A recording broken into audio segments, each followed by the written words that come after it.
innovando para hacer tus viajes más cómodos, seguros y las vías más ágiles. ATM en coordinación con la Alcaldía de Guayaquil.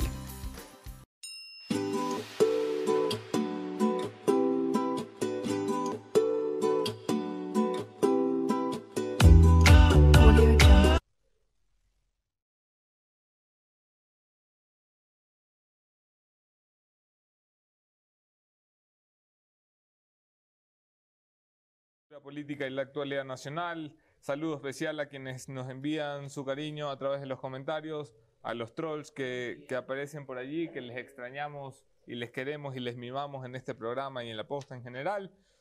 Agradecimiento especial para arrancar esta mañana. Hoy es 16 de julio del año del Señor 2019. Agradecimiento especial a Hyundai, que nos acompaña desde el principio, la ATM de Guayaquil, que es una club de marcas que apoya el periodismo independiente, Il Barista en la República y Amazonas, donde nos sirven el cafecito de la mañana. Y por supuesto, la bienvenida especial durante toda esta semana a nuestro nuevo auspiciante Sixt Rent-A-Car. La marca alemana ya está en Ecuador. Aprovecha los beneficios de alquilar un vehículo con la empresa, con la mayor variedad de autos, disfrutando de atención de excelencia.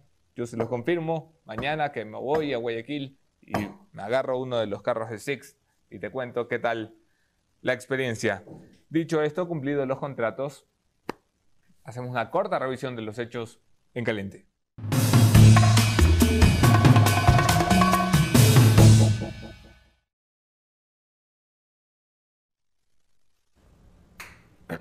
En caliente, algunas cosas.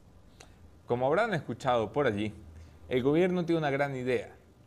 Una gran idea que implica que tú pagues más por todos los productos importantes que consumes.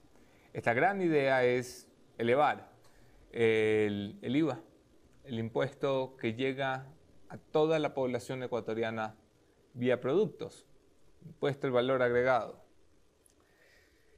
El IVA se plantea en los pasillos de la política un incremento de hasta el 16%. Esto es 4 puntos porcentuales más de lo que tenemos en la actualidad. Ya tuvimos una experiencia similar y fracasada después del terremoto, cuando nos elevaron 2 puntos el IVA en este país. Y jodido estuvo porque todo costaba más, jodido estuvo porque la recaudación no subió en los niveles que se quería que subiera, y jodido está sobre todo porque el gobierno puede proponer, pero no meter el impuesto.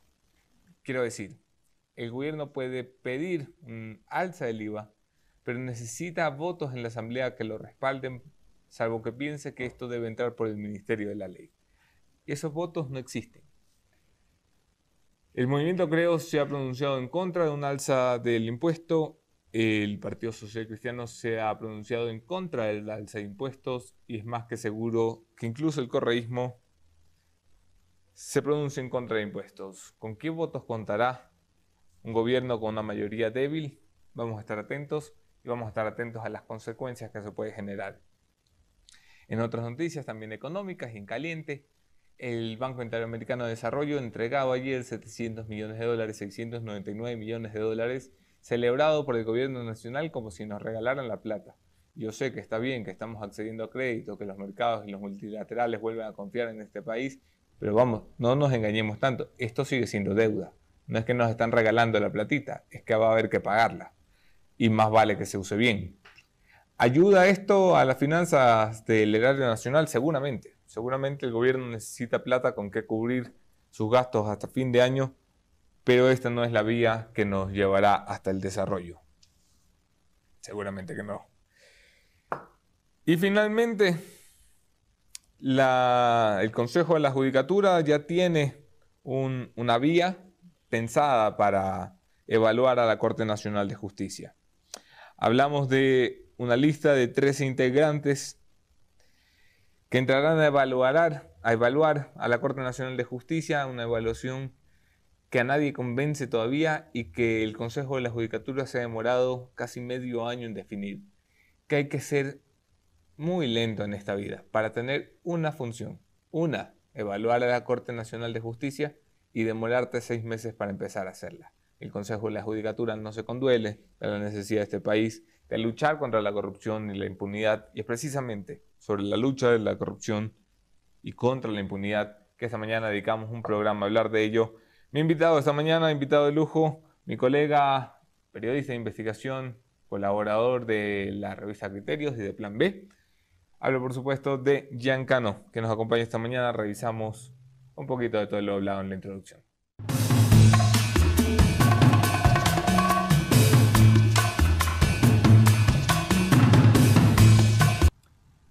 Están trasquilados, me dicen en la caja de comentarios, gracias por el piropo, pero cuando los lleven sus esposas a rastras para que se corten la barba, entonces yo también me burlaré de ustedes.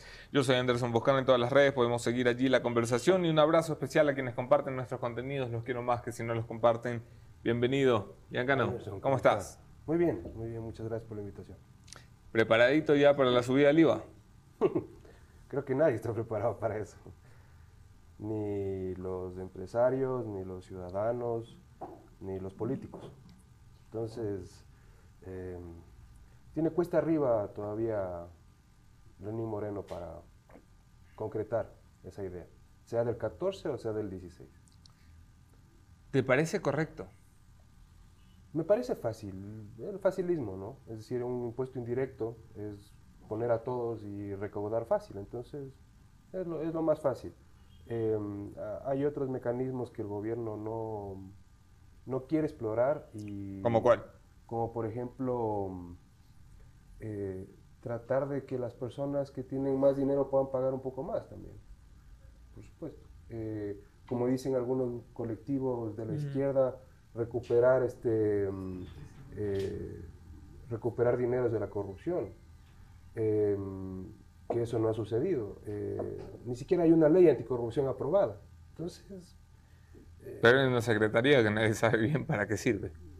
Así es, o sea, no se sabe si que es para investigación, para hacer un lobby político. Todavía no están muy definidas las funciones de ese sector. A lo mejor necesitaban a alguien que dibujara las cuotitas cómodas con las que Topic quería pagar el dinero de la corrupción que le devolvía el Estado ecuatoriano. La Secretaría, digamos, de Transparencia o Anticorrupción no funcionó antes y no funciona ahora. Entonces, antes lo único que sirvió, recuerde que José Serrano incluso fue secretario, ¿no? Claro. Entonces, qué fichitas que teníamos en este país, ¿no? Y él fue uno de los que elaboró el informe para claro lavar la sí. cara a los hermanos Alvarado. Pues eso está ahí. La justicia debería actuar. Pero no pasa nada. ¿Nos están viendo la cara, Jan? Pues yo creo que sí. Y no solamente las personas de los correístas ortodoxos y los conversos, sino algunos personajes de la oposición que caen en esa mediocridad de defender a Lenín Moreno gratuitamente, de pedir el voto por el sí en la consulta popular, cuando esa era una trampa y muchas personas lo advirtieron. Pedir el sí para legitimar con elecciones populares a los consejeros que ahora tenemos ahí, y ahora ellos mismos querer o no saben si todavía eliminar de la Constitución o quitarle los dientes, en fin. Entonces, no hay un objetivo claro, hay líderes que todavía están como reconstruyendo sus movimientos. Hay otros que están perdiendo sus movimientos, lamentablemente, como Guillermo Lasso. O sea, en Quito, lamentablemente, o sea, si antes era un problema muy serio, ahora es insostenible lo que sucede con Creo en Quito. ¿Sí? Por supuesto, porque con la salida de Villamar, la distancia de Juan Carlos Holguín, ¿quién queda en Quito de Creo? La nada. Así es. O sea, un concejal tal vez por ahí, ¿no? Y nada más. Entonces, no hay mando en asamblea por parte de Creo, y sin embargo son parte de una mayoría que está colaborando con el gobierno de manera política. Decía Villamar, están más morenistas que los morenistas. O sea, es que era un partido que aquí en Pichincha realmente no caló. O sea, él capitalizó en las elecciones el rechazo que se le tenía a Correa. pero tener a una tradición pues no existe. De hecho, todos los partidos que eran fuertes de aquí pues están muy mal. O sea, la idea, por ejemplo. Sí, sí. La idea, los demócratas cristianos tuvieron que unirse a Creo y mira cómo salió. O sea,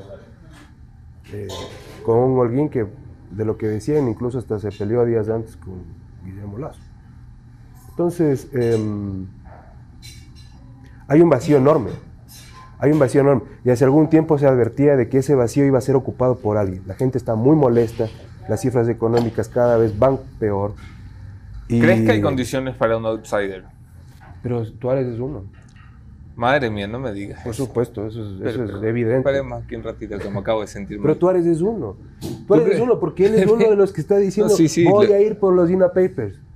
¿Tú Entonces, crees que el cura... si nadie fue de la justicia por los DINA Papers, entonces hay uno que sí tiene la facultad legal de ir por una investigación. Entonces, perfecto, capitaliza el descontento. ¿Tú te imaginas esto en manos del cura Tuárez, viejo? Yo cierro la puerta y que apaguen la luz. O sea, a mí me parece que no va a trascender. Es molestoso durante un tiempo, pero no va a trascender. Lo bueno es que ojalá la clase política, algunas personas de la sociedad civil, puedan leer esto como una advertencia. Es decir, es tan frágil el sistema de partidos que este señor puso contra la pared a la clase política. Entonces, esa fragilidad tiene que ser leída, pero para ser solucionada, pues no para señalar, criticar y no. O sea, entonces me parece muy bien que ahora, por ejemplo, con el retorno de Jaime Nebot, él también esté hablando ya un poco más fuerte, es decir, elevando el tono, ¿no? Y me parece perfecto eso. Aquí, por ejemplo, César Montúfar, que esté elevando el tono, me parece muy bien, porque así se construye también, o sea, se construye. ¿Le ves a Villavicencio entrando como outsider? Porque ayer estuvo aquí Fernando y le faltaba la tarima. O sea, se había venido sin la tarima nada más. Fernando siempre ha sido un activista político, fue sindicalista, ¿no? Entonces, digamos... Ni lo niega ni le esconde, por supuesto. Entonces, la política está en su vena y también está en sus actuaciones. Que utilice herramientas del periodismo para eso me parece perfecto. O sea, a mí me parece válido el trabajo de Fernando. Pero le ves espacio en una coyuntura nacional. No hablo para la Asamblea, hablo de una presidencial. ¿Tú ves a Fernando sacando la cabeza como una opción presidencial? Pues yo creo que tiene derecho, si es que él desea poder terciar. Me parece que el país necesita una concertación, una coalición, ¿no? Por no poner el nombre del partido político, es decir, grupos de gente que en verdad no quieran refundar la patria, sino reconstruirla, porque de refundadores ya pasamos por uno. Pero, esos son los que nos jodieron. Exacto, y reconstruirla pues está absolutamente pendiente, o sea, todo está en rojo, todo está en alerta. Poder centrarlos, el gobierno de Lenin, poder judicial, poder legislativo, el electoral y este invento de participación y de control de corrupción y todo eso, transparencia, la función de transparencia. ¿Por qué la lucha anticorrupción es un tema tan a medio gas, tan recurrente? ¿Por qué nos sentamos tú y yo 2 o 3 veces en el año a conversar de cómo debería avanzar esto y no avanza? ¿De quién es la culpa? Yo creo que es doble. Creo que la Revolución Ciudadana todavía goza de buena salud, es decir, no se quieren llamar así, pero en el fondo son eso. Finalmente, esto, en plan B escribí algo que se refiere de la Constitución, acerca de la Constitución. La Constitución es la madre del correísmo y el prófugo es del padre. Y la madre todavía está ahí, tranquila, nadie le toca. Todos los conceptos que nacieron desde esos trasnochados comunistas, desde estos populistas de Venezuela, desde los... ¿Pero qué dices tú? ¿Otra constituyente? Yo siempre he sido partidario de una constituyente. Y a diferencia de algunos, la mayoría de la clase política, Correa les juega, es impresionante. O sea, parece que 10 años no lo conocieron a Correa. O sea, Correa juega al susto. Es como estar en la calle con alguien. Entonces, en la calle es la calle, pues. sino que él trasladó ese escenario como callejero a la política. Y claro, entonces si él dice, a ver, vamos a la constituyente, pues ahí me les meto. No, no podemos ir a la constituyente porque se nos viene el correo. No, señor, eso es un engaño. O sea, le están jugando como que O sea, fuera este la es el calle. bravucón de... Por supuesto. Entonces, Suéltame que yo por le doy. supuesto. O sea, primero para que este señor venga acá, tiene que... Sí funciona ese, loco. A mí me ha salvado un par de veces. Claro, en la calle puede Claro. ser, claro. Sí, sí.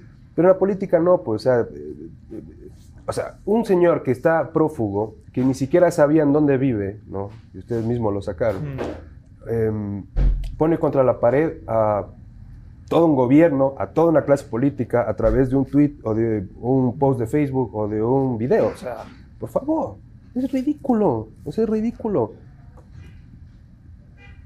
Hay la posibilidad de que, por supuesto, este escenario que ya están viendo actuar es que sí, yo creo que puede ser temporal, pero ya es una alerta. Tal vez puede venir alguien con una agenda política en verdad dura, con dinero detrás, ¿no? Así como estamos viendo lo de sobornos 2012, que debería ser 2011, 2016. Claro. Bueno, pues, ¿y qué van a hacer la gente? O sea, otra vez de rodillas todo el mundo. ¿Por qué? Ya pasamos por eso. Entonces, por eso digo, es muy bueno que César Montufa, Jaime Nebot, empiecen a elevar el tono. Empiecen a elevar el tono. La gente lo necesita. Ayer salieron las cifras del empleo. O sea, estamos yéndonos derechito. O sea, derechito. Estamos yéndonos derechito. Inserta aquí a donde nos estamos yendo derechito, en la caja de comentarios. Del 56 al 57% de empleo no adecuado. Baja el empleo adecuado de 38 a 37. 38.9 a 37.9. Y el desempleo sube en el Ecuador, de 4.1 en el junio del 2018, ahora al mismo mes 4.4. Sí. Quito es la mayor ciudad con mayor desempleo. Subió de 9% a 14% el desempleo en Quito. Es el más alto del país. A mí lo que me aterraba mirando estas cifras era la cantidad de gente que había salido de la población económicamente activa, lo que significa que gente que no solo perdió el empleo, perdió la esperanza de encontrar empleo, dejó de buscarlo. Así es.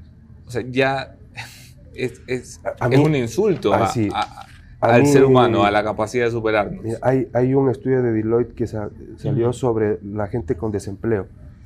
Y a mí esto me parece espantoso. El 35.3% de los trabajadores en situación de desempleo han buscado empleo por un periodo hasta de 4 semanas. Es decir, un mes se demora el 35% en encontrar un empleo.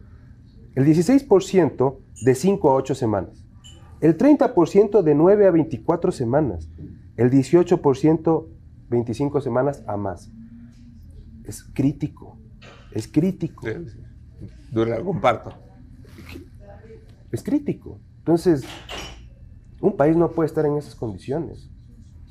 Hay gente que se burla de ese mensaje de prosperidad de Nebot, por ejemplo, y finalmente el modelo que él plantea funcionó en Guayaquil. Tiene, por supuesto, sus rupturas y sus críticas, especialmente en el tema de participación. O sea, eso es evidente. Pero ahí está, pues, o sea, si comparamos Quito con Guayaquil, así le resulte pues molestoso a muchos quiteños, pues obviamente Guayaquil está en muchas mejores condiciones con todos los problemas que tiene que Quito. Sí, que sigue teniendo. Y sigue teniendo, o sea, porque uno puede poner las vallas que le dé la gana en la calle, pero la basura sigue acumulada en los contenedores en el norte y el sur de Quito, o sea, eso es la realidad. Y el tráfico cada vez está peor. Entonces, queda mucho por hacer, queda mucho por hacer. El gobierno tiene buenos funcionarios, por lo menos gente que sabe. El principal de ellos, la cara visible de ellos, en materia de economía es Richard Martínez, que antes de ser ministro estaba sentado en estas sillas diciendo cómo se tenían que hacer las cosas para mejorar la economía del país. ¿Por qué ahora que está en el puesto no lo hace? No me vas a decir que no sabe cómo hacerlo. No, yo creo que él siempre ha tenido las ideas bastante claras. Lamentablemente, pues, es un puesto político y está dentro de un contexto político, entonces el modelo no cambia. O sea, vamos a lo concreto, el modelo sigue siendo el mismo que utilizaba Correa. Hay unos pocos cambiecitos y está muy bien, pero en el fondo el modelo sigue siendo el mismo, es decir, recaudamos y gastamos, recaudamos y gastamos, recaudamos Si y no gastamos. nos alcanza, nos endeudamos. Exacto, entonces, o sea, a líneas gruesas, pues seguimos en lo mismo. Por eso es que el país está estancado. O sea, las ventas tienen crecimientos marginales. Las exportaciones o se mantienen o bajan incluso con todo y acuerdo comercial con la Unión Europea. Las empresas privadas o sea, yo veo, ¿no? O sea, hay un discurso súper facilista de que el empresario es el explotador y toda esa cosa que cabe muy bien en la audiencia. O sea, sindicalistas que hablan de que ahora con las posibles reformas laborales, por ejemplo, van a afectar a la psiquis de los trabajadores. O sea, llegan a extremos absurdos. O sea, ya no es un debate técnico, es un debate ya de ilusiones, de cosas ahí medias paradisíacas, ¿no? Entonces, no hay un debate serio y el país cada vez tiene este problema, ¿no? Y va creciendo. Anticorrupción, Giancano. La gran promesa del cambio en la lucha contra la impunidad era la nueva fiscal general del Estado, Diana Salazar, que asumía una institución con los peores índices de confianza del sistema nacional, que asumía una institución plagada de incompetentes, cuando no de cómplices y encubridores, que asumía una institución que había tenido 5 fiscales generales en menos de 365 días. Tiene menos de 2 meses, tal vez avanzando hacia el tercero. ¿Cómo la ves? O sea, a comparación de lo que ha hecho Chiriboga y Vaca, es decir, esta señora está perfecta. Años luz. O sea, años luz, totalmente. Es decir, jamás se hubiera pensado de que, o sea, yo digo, ¿no? El arroz verde, sobornos 2012, 2016, que debería ser 2011 también, y posiblemente 2017, ¿no? Porque alguien heredó, Debería. pues, alguien heredó el modelo de Pamela Martínez. Debería. Pues era impensable que le pongan la lupa al que es ya el mayor caso de corrupción política del Ecuador. Tal vez no en la cifra, pero la red es enorme, es impresionante la cantidad de nombres que hay de beneficiarios de la plata corrupta, porque es plata corrupta. Entonces, no es que fueron entregas para colaborar, no. O sea, eso es ilegal, eso se llama cohecho, y el que esas personas hayan participado se llama asociación ilícita dentro de un delito, entonces también deben ir presos. Ayer se empezaron a filtrar ciertos nombres de gente que le pagaron, no se sabe si con factura o cash, de los que grafiteaban, ¿no? De todos esos que grafiteaban. Entonces, me parece fatal. Y hay otros nombres de gente relacionada con los propios jerarcas del correísmo, incluso posiblemente relacionados con los hermanos Alvarado. Claro. Es que hay nombres ahí que hay pocotón de nombres, ¿no? A mí me encanta esa lista porque además Impresionantes. sabíamos que eran delincuentes, lo que no sabíamos es que eran parte del lumpen, de que eran unos, o sea, no solo eran corruptos, eran rateritos. Rateritos que se llevaban la plata para una fiesta de cumpleaños, para pegarse una guitarreada, para pagarle a Pueblo Nuevo. Mira tú cuánto ha facturado Pueblo Nuevo, yo quisiera meterme ahora a Trovador para pagar grafito. O sea, Claro. raterías. Sí. El menudeo de la corrupción era este. Impresionante. Por ejemplo, yo estoy asombrado con el nombre de uno que era socio, de lo que me acuerdo, era socio de una de las empresas de los Alvarado. Ahí está el nombre. ¿Cuál? ¿Y eso qué quiere decir? Que supuestamente, ¿no? Ellos conseguían la plata de las empresas, ellos mismos decían a dónde ponerse, pero se ponían a ellos mismos la plata. O sea, impresionante es lo que tú dices, la lumpen. O sea, ya no hay, o sea, no hay límite con esta persona. Yo lo que me pregunto es, si esos van presos en algún momento, ¿qué posibilidad de rehabilitación tienen? O sea, ¿cómo lo rehabilitas? Con este sistema carcelario como está, ¿no? O sea, que está espantoso. Pero ¿cómo rehabilitas ya a esta gente? Con nuestro sistema carcelario la primera preocupación es que salgan Que vivos. estén, claro, es que duren. Y parece una broma y una broma cruel, pero lo del sistema carcelario es patético. O sea, que tengamos a los grupos de élite de seguridad del Estado, militares y policías, y nos sigan matando gente como carnicería, esto es patético. En cualquier momento normal de la historia de este país, un ministro hubiera puesto una carta de renuncia. Por supuesto. Pero como ya nos acostumbramos a la normalidad con la que nos gobiernan. Por supuesto. Entonces, yo creo que estas personas ya no tienen, algunas de ellas no van a tener capacidad de rehabilitación, así estén en la cárcel. O sea, yo no sé, pues, si el señor ¿No crees que se ha rehabilitado, por ejemplo? A Jorgito lo dejas 40 años y el man sale y sigue robando? O sea, si no le dan sé, chance. yo dudo, o sea, yo dudo, y tengo mi derecho a dudar, pero no lo sé, viendo cómo actúan según el caso, porque el archivo último, el archivo final, no es un cuaderno encontrado detrás de la chimenea. No. Salió, según publicó ayer el Telégrafo, lo cual me sorprende y está bastante interesante. El Telégrafo publicó el día de ayer que el archivo final fue borrado, la computadora fue formateada, Sí.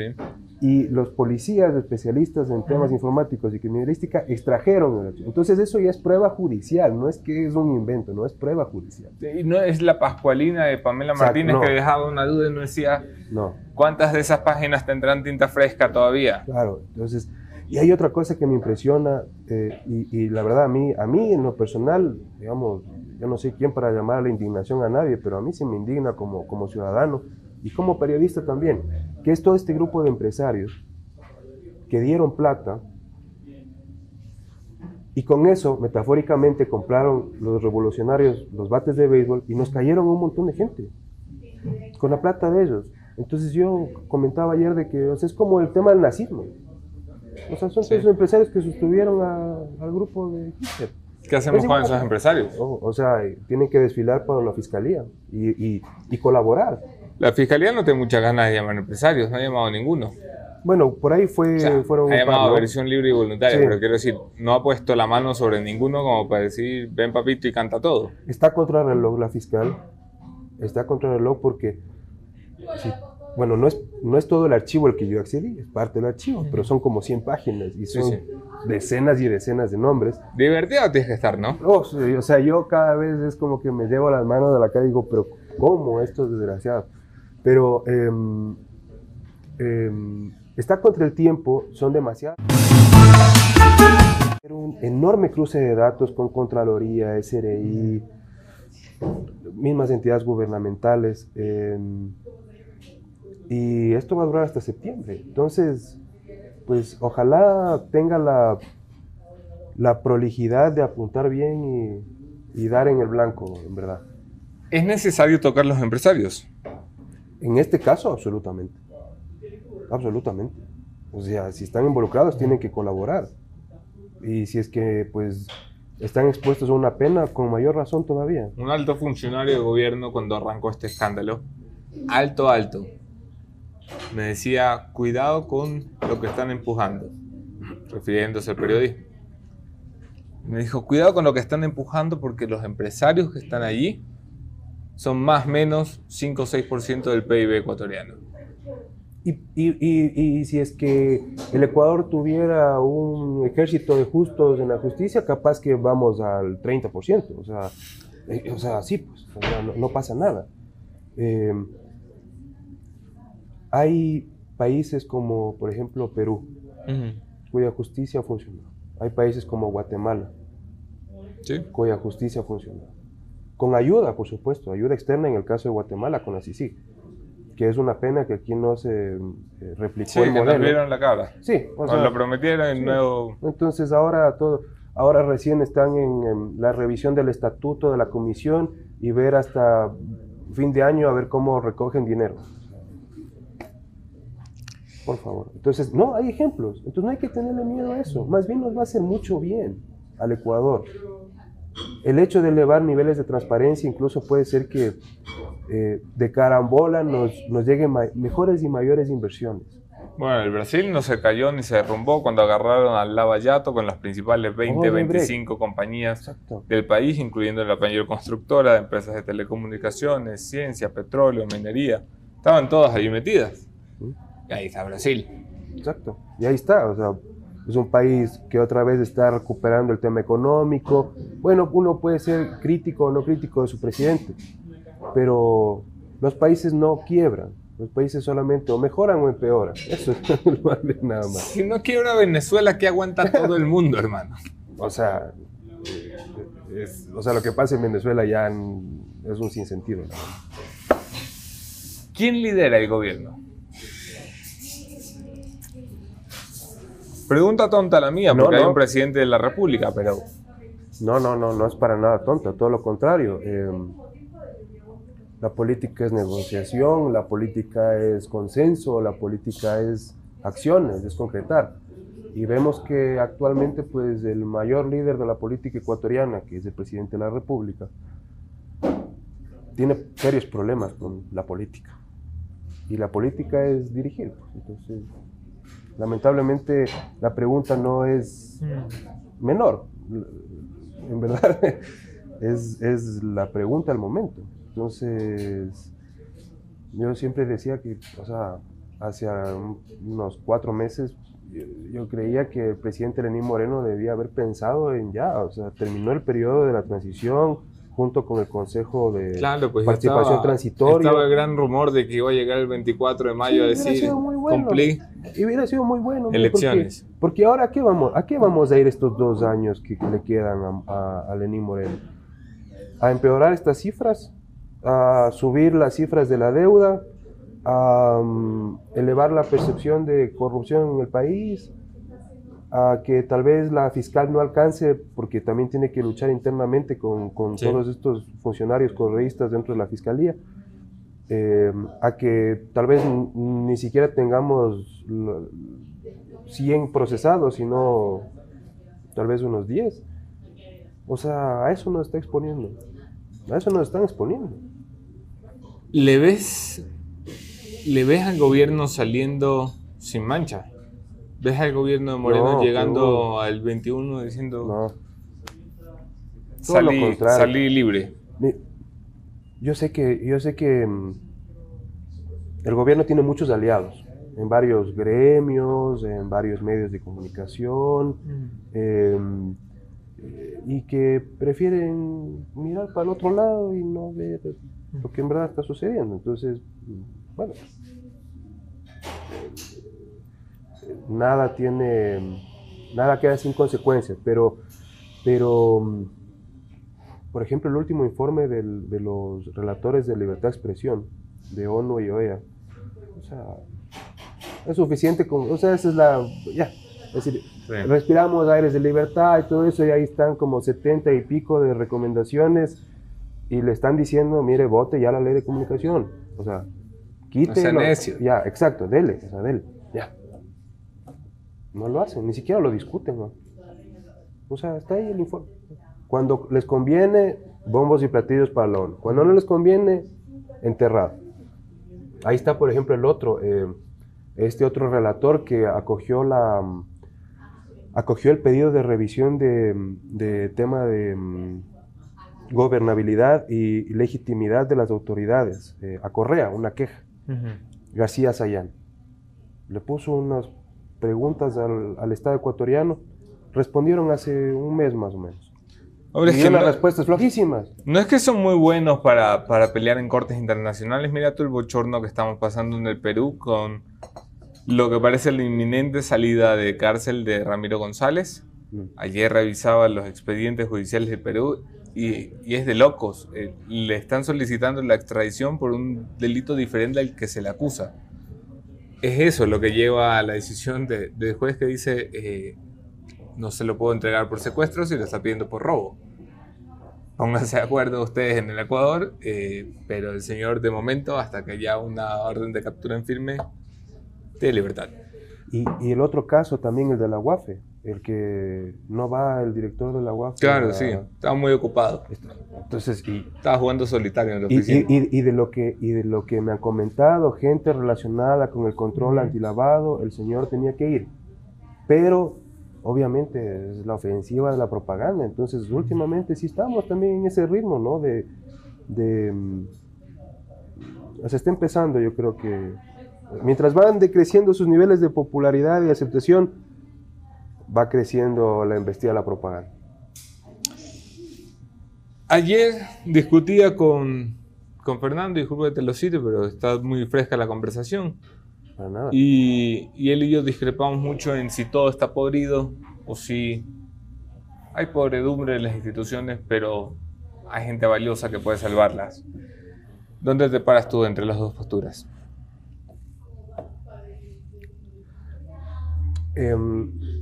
Yo creo que los servidores públicos de carrera han tenido que soportar una ola enorme. Entonces yo creo que hay un servicio público que sabe cómo hacer las cosas en Ecuador, pero lamentablemente las cabezas están en otra cosa. O sea, están en ver cómo hacen plata, ver el negocio. Ayer me hablaban acerca de cómo el CERCOP nadie le toca, ¿no? Entonces, yo creo que no es así de blanco y negro. Yo creo que hay un nivel en el servicio público que puede y sabe hacer las cosas bien, y hay otro nivel en el servicio público que está conectado todavía con estas mafias, ¿no? Corruptas. Y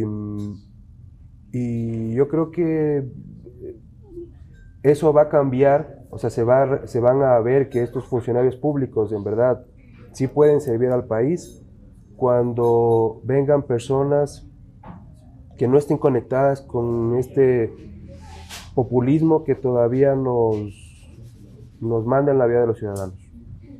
¿INA Papers le va a costar al gobierno? O sea, no INA Paper por INA Paper, sino la falta de investigación y resultados. El seguirnos haciendo los cojudos delante de un tema que sí existe, que sí debe investigarse, pero que nadie investiga. ¿Eso le va a pasar factura al gobierno o es un delirio del correísmo? O sea, tanto le pasa factura que el cura Tuárez dice que va a revisar en la Papers, o sea, incendia Carol de LED. O sea, es una cosa absolutamente risible. La fiscalía debe hacer. O sea, debe hacer. Abrió Ruth Palacios en su época antes de entregar el poder a Diana Salazar y ese expediente no se ha movido. Es que yo creo que, tal vez, no sé si es que la fiscal, que no sé, pero creo que las autoridades judiciales no entienden el beneficio, no entienden el beneficio que significa investigar la corrupción política en un país. Eso es quitar el blindaje a los poderosos. Y eso es un ejemplo para los ciudadanos. Entonces, quien quiera meter mano de nuevo en arca estatal, ya se lo va a pensar 1000 veces, porque va a haber una fiscal, va a haber un fiscal, va a haber un juez, una jueza, que no va a tener contemplaciones. O sea, no importa si es que yo soy AP, creo, concertación o social cristiano, no importa, igual me va a caer. Entonces, como decía esta guatemalteca, las gradas se limpian desde arriba, entonces, no desde abajo. Giancarlo, aquí nos volveremos a sentar en algún momento a seguir hablando de lo mismo, espero que con resultados más alentadores y más positivos que los que tenemos esta mañana, que casi salgo aquí a tirarme de balcón, menos mal, y no hay balcones. Hombre, si hay esperanza, el Ecuador no se va a acabar, o sea, el Ecuador tiene gente maravillosa y gente que ha demostrado en varias ocasiones que sí es digna y que no necesita mesías, necesita solamente organización. Yo le tomo una foto a mi factura de Contap, que es mi servicio de contabilidad. He hecho aplicación, solo tomas la foto y te olvidas del papeleo. Y con esto, muchas gracias, Jan. Vamos a mi conclusión de esta mañana, el punto final con eso.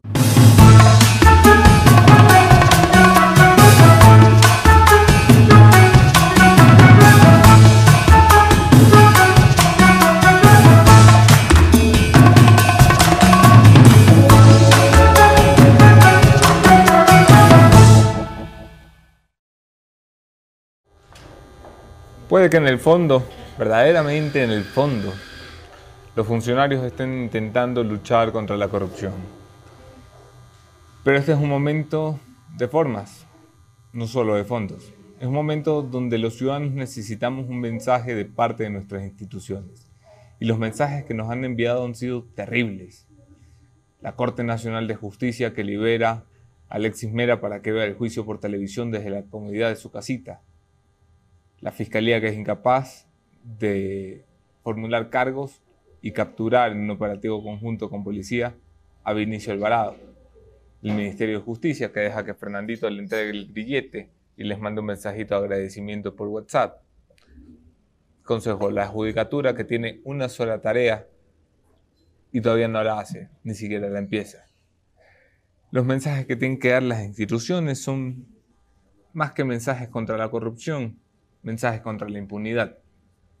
Tienen que decirle a los ciudadanos que sí es posible poner el Estado de Derecho y el peso del Estado de Derecho sobre los políticos corruptos, para que nunca más alguien crea que puede tocar dinero público y salir corriendo a disfrutar la plata en algún paraíso.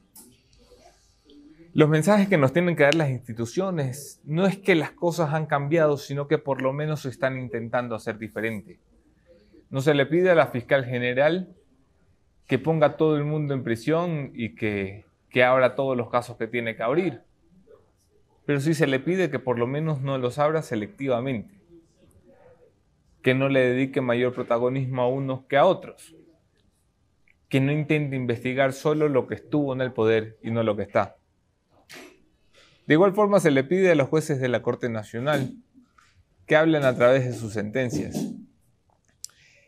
Y ahí hay jueces valiosos, hay jueces que se atrevieron a dictar orden de prisión contra Rafael Correa, jueces que sentenciaron a Jorge Glass, jueces que toman decisiones que no nos agradan, pero son jueces que tienen que someterse a una evaluación. Y el mensaje que están dando, enfrentándose al Consejo de la Judicatura, creyendo que son intocables, es un mensaje erróneo. Ustedes ya han sido evaluados por la opinión pública y han raspado, se han pelado, se han jalado el año. Necesitan ser evaluados por las autoridades que nos digan quiénes pueden quedarse y quiénes no.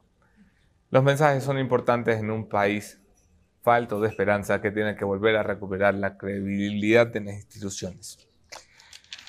Aquí nos vemos mañana, otro tema, otro entrevistado, mismo entrevistador. Me acompaña el buen Rafael Cuesta desde la ciudad de Guayaquil.